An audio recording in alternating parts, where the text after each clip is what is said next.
السلام علیکم بچوں، آج ہم اس میں ضمیر کسے کہتے ہیں اور اسے کب اور کہاں استعمال کرتے ہیں اس کے بارے میں آج کے اس ویڈیو میں ہم معلومات حاصل کرنے والے ہیں۔ تو چلیے شروع کرتے ہیں۔ اس میں ضمیر کسے کہتے ہیں اس کو سمجھنے کے لیے پہلے ہمیں کچھ مثالیں اسم کی سمجھنا ہوگی تاکہ ہمیں اس میں ضمیر کو سمجھنے میں آسانی ہو۔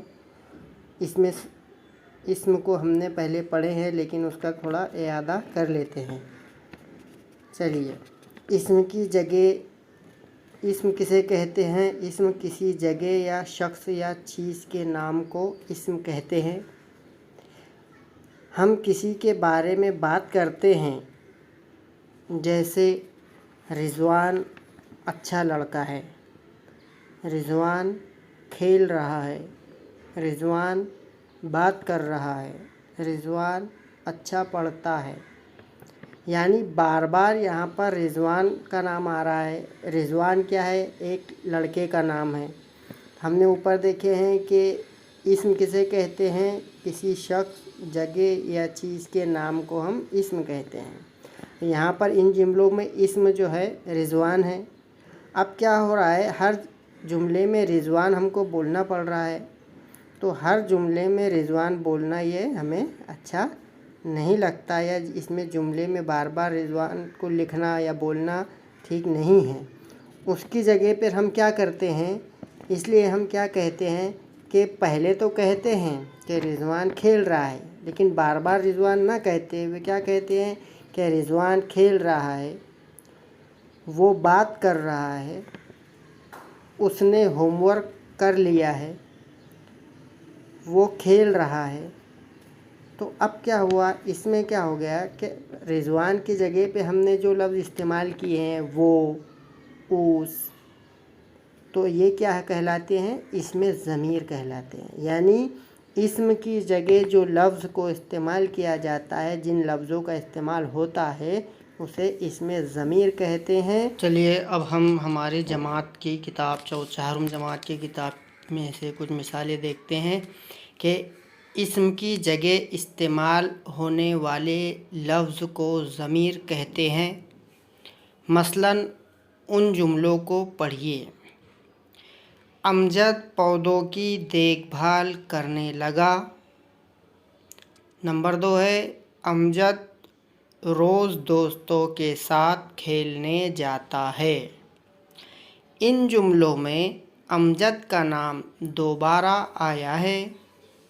اس تکرار سے بچنے کے لیے، یعنی ایک ہی نام کو دو بار لینے سے بچنے کے لیے، دوسرے جملے میں امجد کی بجائے لفظ وہ استعمال کیا جائے گا۔ اب دوسرا جملہ اس طرح ہوگا کہ وہ روز دوستوں کے ساتھ کھیلنے جاتا ہے۔ جیسا کہ دوسرا جملہ تھا امجد روز دوستوں کے ساتھ کھیلنے جاتا ہے، یہاں پر جملہ بنا ہے کہ وہ روز دوستوں کے ساتھ کھیلنے جاتا ہے۔ تو معلوم ہوا کہ امجد کی جگہ جو لفظ استعمال کیا گیا ہے وہ لفظ ہے۔ اس جملے میں لفظ وہ ضمیر ہے، اس میں ضمیر ہے۔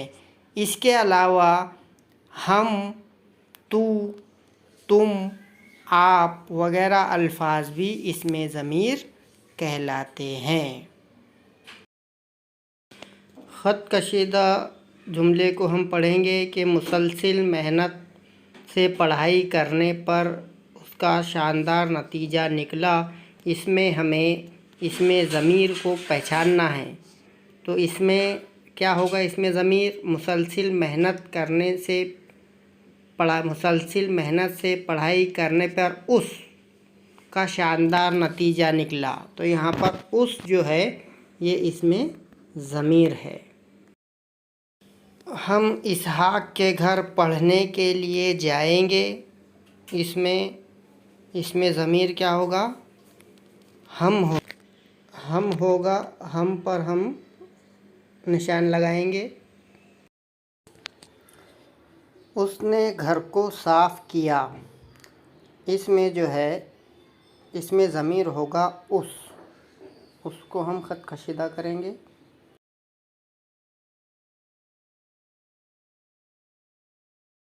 درج ذیل جملوں میں خالی جگہ کے لیے متبادلات میں سے صحیح ضمیر کا انتخاب کیجیے۔ خالی جگہ کل دادا جان کے ساتھ سیر کے لیے گئے تھے۔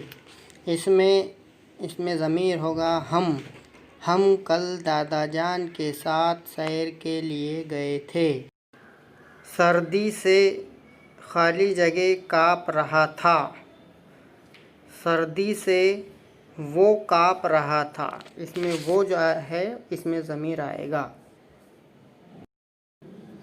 اچانک آواز آئی، بیٹے کیا خالی جگہ مار لگی؟ اس میں ضمیر کو ہم کو پہچاننا ہے۔ اس میں ہوگا کہ اچانک آواز آئی، بیٹے کیا تمہیں مار لگی؟ تمہیں اس میں ضمیر ہوگا۔ اس میں ضمیر تمہیں آئے گا۔ تو چلیے مشق کے لیے ہم کچھ اور سوالات کا مطالعہ کرتے ہیں جس سے ہمارے اچھی طرح سے سمجھ میں آ جائے۔ نیچے دیے ہوئے جملوں میں اس میں ضمیر پہچان کر لکھیے۔ ہم سب دل لگا کر پڑھتے ہیں۔ اس میں ہم کو ضمیر کو پہچاننا ہے اور لکھنا ہے۔ اس میں ضمیر ہے ہم کو ہم یہاں پر لکھتے ہیں۔ اس کے اگلا سوال ہم دیکھیں گے۔ آپ کہاں تشریف لا رہے ہیں؟ آپ کہاں تشریف لا رہے ہیں؟ اس میں آپ جو ہے یہ اس میں ضمیر ہوگا۔ آپ کہاں تشریف لا رہے ہیں؟ اس میں یہاں پر ہم لکھیں گے آپ۔ تیسرا سوال دیکھیں گے۔ اس نے ابھی کھانا نہیں کھایا۔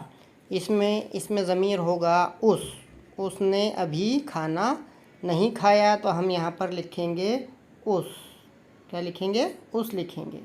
تو بچوں آج ہم نے جو دیکھا ہے اسم کی تعریف تو ہم نے پہلے سیکھے تھے۔ اس کے بعد آج ہم نے جو دیکھا ہے ضمیر کسے کہتے، اسے کس طرح استعمال کرتے ہیں، کہاں استعمال کرتے ہیں اور وہ کون سے ہیں۔ تو امید کرتے ہیں یہ ویڈیو آپ کو پسند آیا ہوگا۔ آج کے لیے اتنا ہی، پھر ہم اگلے ویڈیو میں دوسرا سیکھیں گے۔